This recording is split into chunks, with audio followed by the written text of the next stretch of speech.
I'm just reading or paraphrasing from a tweet from the Attorney General at Isle of Man, where the DOI wishes to explore the availability of services for someone to advise in fiscal and technical matters relating to the exploitation of hydrocarbons in the Isle of Man. Could you tell me your thoughts on that? So in about 2014, the government, in response to wider thoughts within the civil service, responded in agreement with the idea of searching for hydrocarbons. Now, this was in quite a different period of time, where public opinion was somewhat different, and where we were still looking at gas as a cleaner source than, for example, coal. Subsequently, things have changed, but the boat seems to be still moving in the same direction, and it seems quite a large boat to turn around.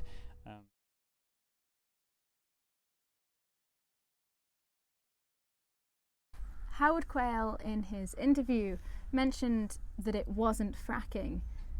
What are your thoughts on the technical side of things? Semantics. Hydraulic fracturing, which is what it is. In this case, it's not coming out naturally. You don't pierce a hole and out comes gas. You've got to force water under high pressure to get it out.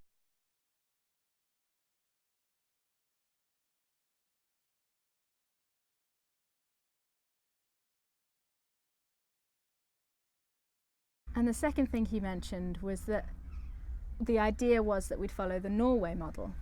Could you briefly explain the Norway Model and what Howard Quayle might have meant by that? So Norway was exploiting its gas reserves, but we're talking, nearly 50 years ago now, where it started, at a time where this was commonplace, and it seemed to be an improvement on coal. In the process, though not necessarily intentionally, the reserves they built up financially of that, they have now decided, and subsequently decided, to use for positive improvements globally. So they're investing globally in projects, environmental projects, and they're investing in their own infrastructure and renewable infrastructure within Norway. Somewhat different to our situation, where we haven't even found it, we haven't even started extracting it, and we're already talking about how much money we're going to make. In my personal opinion, this would be very bad for the Isle of Man. It takes all credibility in this report that Professor Curran's writing if we're doing the opposite in terms of our actions. So to have a foot on each bank and trying being pragmatic, we could get something out of this, it could help us, actually takes all that energy and positive energy that the public are providing now, takes it away, rather than putting it into renewable energies. That's where we should be focusing our attention. That area, in fact, where they are prospecting for gas, is the same area they're proposing to put a wind farm. So, side by side, which one would you choose?